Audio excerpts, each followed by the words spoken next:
आज की कहानी की शुरुआत एक शेर के साथ ज़रूर करूँगा, इसलिए कि कई बार जो शेर व शायरी होती है, शायर जब लिखता है या उसकी जो भावनाएं होती हैं शेर में, वो बड़ी खूबसूरत और अलग चीज़ें होती हैं। लेकिन कई बार कई शेर जुर्म की तरफ भी इशारा करते हैं और जुर्म की गहराइयों और बारीकियों को भी बताते हैं।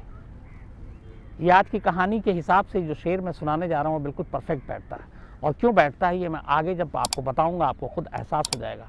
बल्कि मुझे ज़रूरत भी नहीं पड़ेगी, बिना बताए हुए ही शायद आप समझ जाएंगे कि इस शेर का इस कहानी से क्या ताल्लुक़ है, क्या रिश्ता है।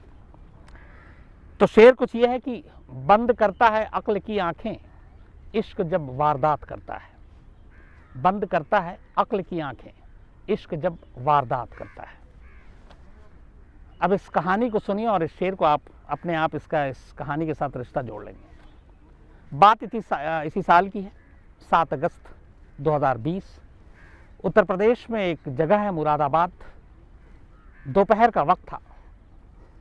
मुरादाबाद में रहने वाला एक शख्स जिसका नाम गौरव कुमार, वो पुलिस स्टेशन पहुंचता है, परेशान घबराया हुआ, और जाकर पुलिस को बताता है कि उसका इकलौता बेटा जिसकी उम्र 5 साल है वो गायब है, और उसे शक है कि उसके बच्चे को किडनैप कर लिया गया है।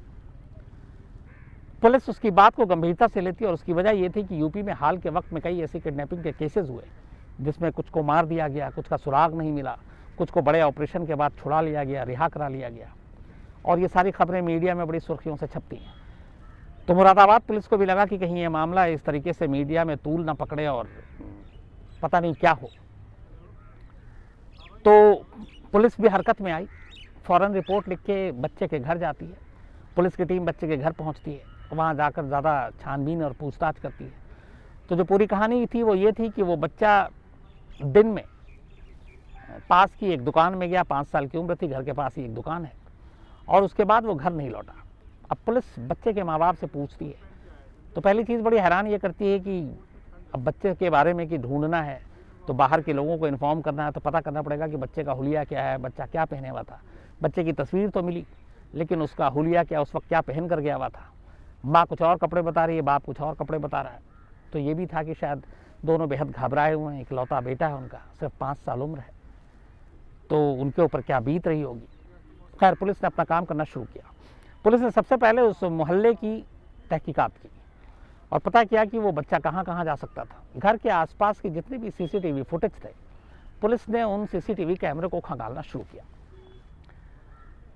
हैरत की बात यह थी कि बहुत सारे ऐसे कैमरे थे जो उस बच्चे की घर की तरफ जिनका रुख था, लेकिन कुछ कैमरे के एंगल ऐसे थे जहाँ पे कैमरा तो था, सब कुछ दिख रहा था, लेकिन उस घर का एक ख़ास हिस्सा उस कैमरे में कैद नहीं हो रहा था।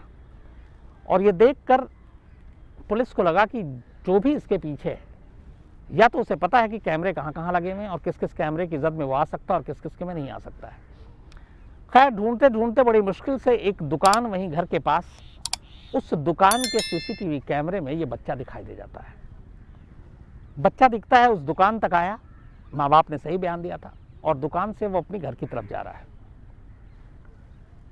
कैमरा का जो एंगल था वो घर तक था। बच्चा घर के अंदर दाखिल होता है, ये कैमरे में साफ दिखता है, लेकिन इसके बाद बच्चा उस घर से बाहर नहीं निकलता। लेकिन उस घर का एक हिस्सा था जो उस कैमरे की जद में नहीं आ रहा था।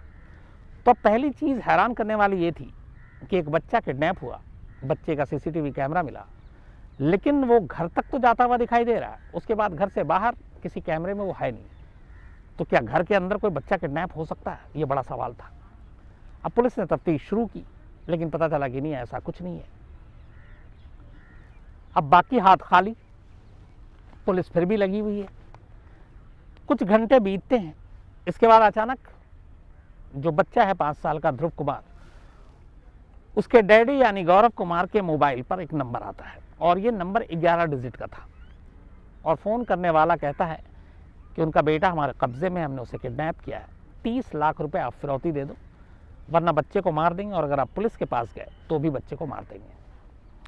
ये बात जैसे ही पता चलती है, बच्चे का बाप पुलिस को ये जानकारी दे देता है, कहता है कि ये नंबर है 11 डिजिट का, ये फ़ोन आया।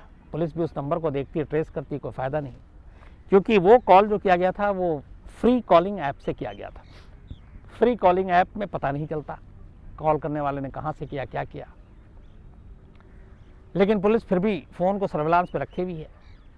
इस दौरान में कुछ वक्त बीतता और फिर दोबारा फ़ोन आता है उसी 11 डिजिट के नंबर से और कहा जाता है कि आप 30 लाख का इंतज़ाम कीजिए। बच्चे का बाप गिड़गिड़ाता है, कहता है ठीक है आप मेरे बच्चे को कुछ मत करना, मैं पैसों का इंतज़ाम कर रहा हूँ। पुलिस को भी ये बात मालूम है। अब पुलिस बच्चे की तलाश में है। उधर सीसीटीवी कैमरे में पुलिस ने जो देखा आखिरी बार बच्चे को, तो बच्चा हाफ पैंट और बनियान पहने हुआ है, कोई टी शर्ट या शर्ट नहीं है। तो पुलिस ने उसी हिसाब से आसपास के इलाके में बाकी पुलिस टीम को अलर्ट कर दिया, नाकेबंदी कर दी। कोई बच्चा 5 साल का किसी भी शख्स के साथ दिखे उसे रोको, पूछो, उसको चेक करो, लेकिन कोई फ़ायदा नहीं, रात बीत जाती है। इस दौरान में पुलिस लगातार उस इलाके के मोबाइल के सर्विलांस, जो मोबाइल के टावर थे, उनको भी चेक कर रही होती है। अब बहुत सारे नंबर थे, हज़ारों नंबरों में से कुछ नंबरों को टटोला जाता है जो बिल्कुल उस घर के करीब एक्टिव मिले और उस घर के लोगों के साथ एक्टिव मिले। तो ऐसे 2 फ़ोन नंबर का पुलिस को पता चलता है कि इन नंबरों से किडनैपिंग के दौरान और किडनैपिंग के बाद ये ख़ास 2 नंबर ऐसे हैं जिन पे बातचीत हो रही है। अब लेकिन वो दोनों नंबर तेलंगाना के थे, निज़ामाबाद तेलंगाना। अब यहाँ से कई 100 किलोमीटर दूर। किडनैपिंग मुरादाबाद में, नंबर तेलंगाना का निकल रहा, पुलिस उलझन में है, लेकिन पुलिस की तफ्तीश जारी है। इसी दौरान में रात बीतती है। अगले दिन सुबह सारे लोकल मीडिया में खबर भी छप जाती है कि एक और किडनैपिंग यूपी में। पुलिस के ऊपर और दबाव बन जाता है। पुलिस अपनी टीम बढ़ाती है, तादाद, इन्वेस्टिगेशन जारी है। इसी दौरान शाम होते होते अगले दिन यानी 8 अगस्त को कोई शख्स पुलिस को फ़ोन करता है कंट्रोल रूम 100 नंबर पे और कहता है कि मुरादाबाद के बस स्टैंड, जो बस डिपो है एक, वहाँ पे एक छोटा सा बच्चा अकेला तन्हा भटक रहा है। पुलिस की टीम फ़ौरन भागती है, वहाँ जाती है तो एक बच्चा मिलता है। लेकिन अब पुलिस के दिमाग में ये है कि जो बच्चा किडनैप हुआ है वह पैंट और बनियान पहने हुआ है, ये बच्चा नए कपड़े पहने हुआ है, शर्ट, अच्छी पैंट, और बाकायदा मुस्कुरा रहा है। कोई डर या खौफ या मम्मी पापा से अलग है, ऐसी कोई चीज़ नहीं, बिल्कुल नॉर्मल सामान्य। पुलिस उस बच्चे को देखती है लेकिन अब पहचान भी नहीं पा रही कि ये वही किडनैप हुआ बच्चा ध्रुव है कि नहीं। तभी बच्चे की तलाशी ली जाती है। उसकी जेब में से एक पर्ची निकलती है। उस पर्ची पे उस बच्चे के पिता गौरव कुमार के मोबाइल नंबर लिखे थे। 2 नंबर थे और दोनों नंबर उस पर्ची पे लिखकर उस बच्चे की जेब में डाल दिए गए थे। पुलिस ने वहाँ से फ़ोन मिलाया। गौरव कुमार ने फ़ोन उठाया। उसने कहा आपका बेटा मिल गया, यहाँ बस स्टैंड पर है और हम लेकर आ रहे हैं। तब तक वो कहता है कि मेरे बेटे से बात करो। गौरव बात करता है। फिर वो कहता है लो अपनी मम्मी से बात करो। वो मम्मी से बात करता है। बात करते करते अचानक गौरव मम्मी से कहता है कि डैडी को बता दो मम्मी कि मुझे यहाँ कौन लाया। और ये पुलिस वाले इधर सुन रहे हैं। अब उधर माँ ने भी सुना। कहती है बेटा तुम पहले घर आ जाओ, हम फिर बता देंगे। कितनी पापा मम्मी आप बता दो डैडी को कि मुझे कौन लाया। माँ कहती है कि तुम वापस आओ घर, फिर हम डैडी को बताएंगे। अब पुलिस ये सुनकर थोड़ी सी अजीब लगता है कि एक बच्चा अपनी माँ से ये क्यों कह रहा है कि डैडी को बता दो मुझे यहाँ कौन लाया। बच्चे का बिहेवियर भी बड़ा एकदम डिफरेंट, कोई घबराया हुआ नहीं, कुछ नहीं, और बाकायदा नए कपड़े पहने हुआ है और खुश है। तो बात समझ में आई नहीं।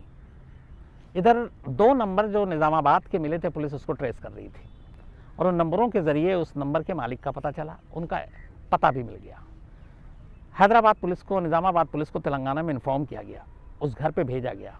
ये जो 2 नंबर थे ये निज़ामाबाद के 2 लड़कों के नंबर थे। एक का नाम था अशफाक और एक का नाम था इमरान। जब उन दोनों का पता चलता है तो मुरादाबाद यूपी पुलिस की टीम निज़ामाबाद जाती है। वहाँ कोर्ट से रिमांड लेकर उन दोनों को पकड़ कर यहाँ लाती है। और उसकी वजह ये थी कि यही वो 2 नंबर थे जो एक्टिव थे पूरी किडनैपिंग के दौरान और जिनसे बात हो रही थी। और ये जो नंबर पे बात हो रही थी, जो इकलौता नंबर था, वो नंबर इस बच्चे के घर का था। लेकिन कमाल ये था कि उस नंबर से और किसी का ना फ़ोन आ रहा था ना जा रहा था। सिर्फ इन 2 नंबरों से जो निज़ामाबाद के नंबर पाए गए थे उनसे ही उसको फ़ोन पे बात होती थी। अब ये फ़ोन ध्रुव के घर में से किसका था ये भी पुलिस को नहीं मालूम। खैर उन दोनों को उठाया जाता है, उठाकर यहाँ वापस लाया जाता है। उसके बाद पूछताछ होती है। पूछताछ के बाद इधर उससे पहले पुलिस को जो कहानी उलझन में डाल रही थी वो ये थी कि जिसने भी किडनैप किया 30 लाख रुपए मांगे। या तो उसको ध्रुव के बाप की माली हालत के बारे में अंदाज़ा नहीं था और या फिर वो सब कुछ जानता था और कोई अपना जानकार था। उसकी वजह ये थी कि 30 लाख रुपए मांगना एक 15,000 रुपये महीना कमाने वाले शख्स से, तो वो ज़िंदगी में कैश इतनी बड़ी रकम नहीं दे सकता था। पुलिस को पहली चीज़ ये।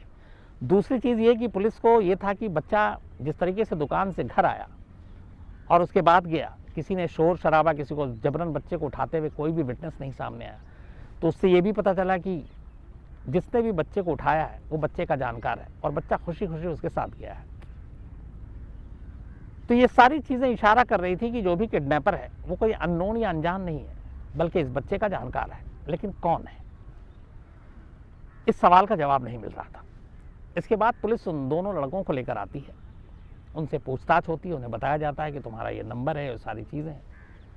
इसके बाद वो मुंह खोल देते हैं।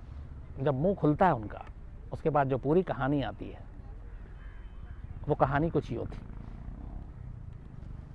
इसी साल की शुरुआत में गौरव कुमार की वाइफ फेसबुक पे एक्टिव होती है और व्हाट्सएप पे भी। अब कहानी ये थी कि गौरव कुमार जब दफ्तर से आता तो वो फेसबुक पे रहता, कभी व्हाट्सएप चैट पे रहता। उसको लेकर उसकी वाइफ शिखा को डाउट था कि ये पता नहीं किससे चैट करता है, किससे फेसबुक पे ये टच में रहता है। तो उसे लगा कोई ना कोई लड़की है जिसके साथ उसका पति जो है वो उसके संपर्क में रहता है। इस बात को लेकर दोनों में लड़ाई भी होती। सच्चाई जानने के लिए शिखा ने ये तय किया कि वो गौरव के फेसबुक और व्हाट्सएप चैट को खंगालेगी। इसी दौरान में अब उसने खंगालना शुरू किया। वो सोशल मीडिया पे आई, फेसबुक पे आई।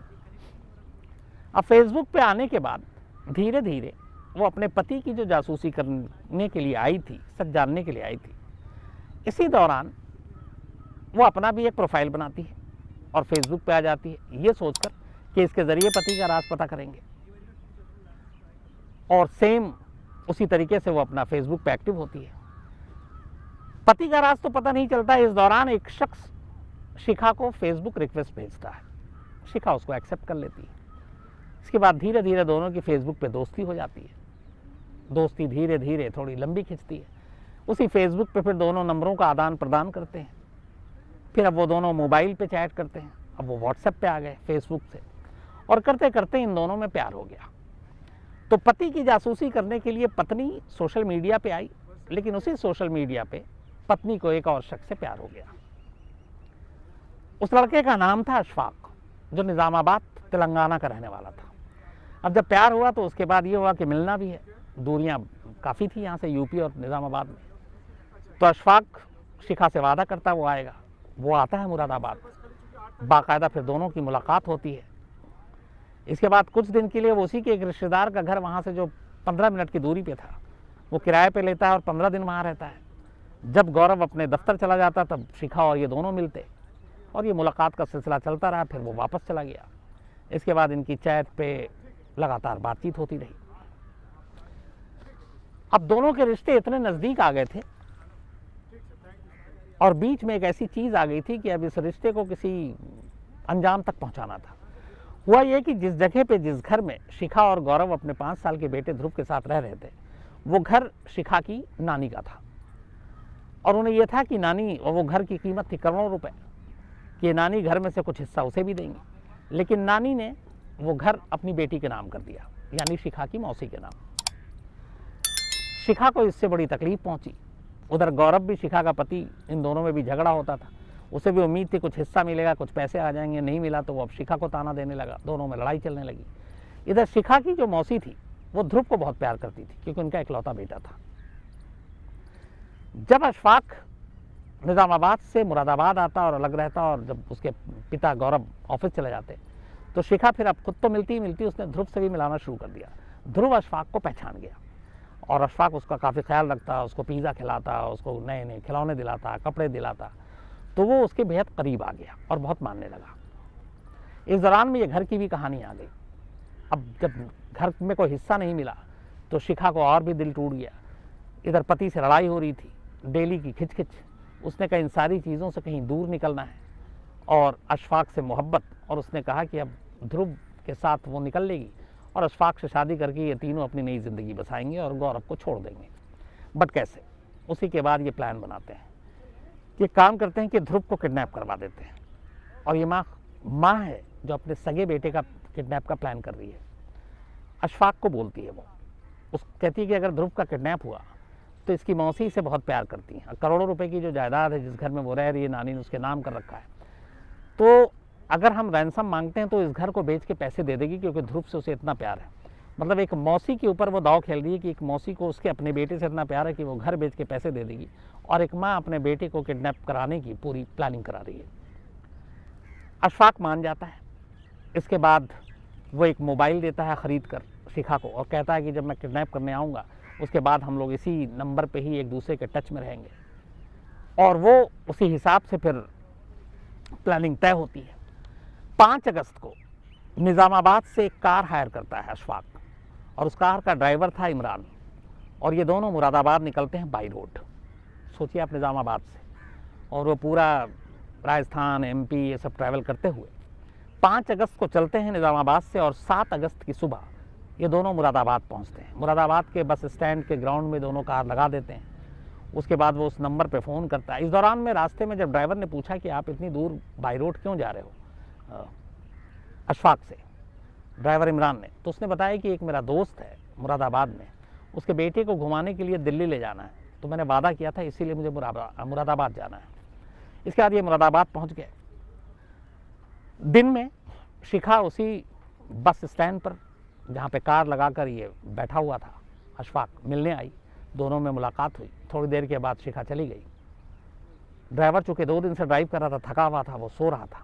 थोड़ी देर के बाद उसे अशफाक उठाता है। जब उठता है तो देखता है कि अशफाक के साथ एक छोटा सा बच्चा है। तो पूछता है ये कौन है, तो बताता है कि ये वही मेरे दोस्त का बेटा है, इसे घुमाना है दिल्ली।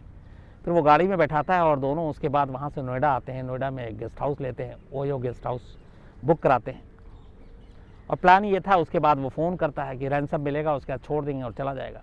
जब वो होटल आता है तब ड्राइवर इमरान को थोड़ा डाउट होता है, और वो बोलता है कि यार ये क्या है, तो मतलब एक बच्चे को घुमाना, उसके माँ बाप इतना छोटा दिल्ली, ये समझ में नहीं आया, तुम इतनी दूर से आए। तब वो सच बताता है, कहता असल में मैं इस बच्चे को किडनैप किया हूँ, लेकिन उसको नुकसान नहीं पहुँचाऊँगा, कुछ पैसे मिलेंगे। ये सुनकर ड्राइवर इमरान घबरा जाता है और कहता है कि मैं इस मामले में तुम्हारा साथ नहीं दूंगा, मैं वापस निज़ामाबाद जा रहा हूँ।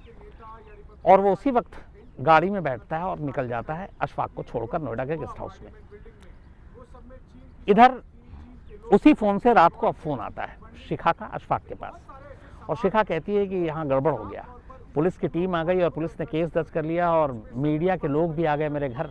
तो अब लगता है कि पुलिस वाले पीछा छोड़ेंगे नहीं, और तुम्हारी जान को ख़तरा, एनकाउंटर न कर दें, तो तुम अपना ख्याल रखना। ये सुनकर अशफाक भी घबरा जाता है। सुबह का इंतज़ार करता है। सुबह होने के बाद वो फिर उस बच्चे के साथ गाज़ियाबाद आता है, और गाज़ियाबाद के बस स्टैंड पर उस बच्चे को छोड़ देता है, और उसे पर्ची देता है। उसकी जेब में मोबाइल नंबर लिख देता है ताकि कोई अगर आदमी मिले तो उसके बाप को फ़ोन कर ले। और साथ साथ ध्रुव को ये भी कहता है कि बेटा किसी को बताना मत कि कौन अंकल तुम्हें लेके आ गए, तो क्योंकि ध्रुव उसे जानता था, तो उसने कहा किसी को बताना मत।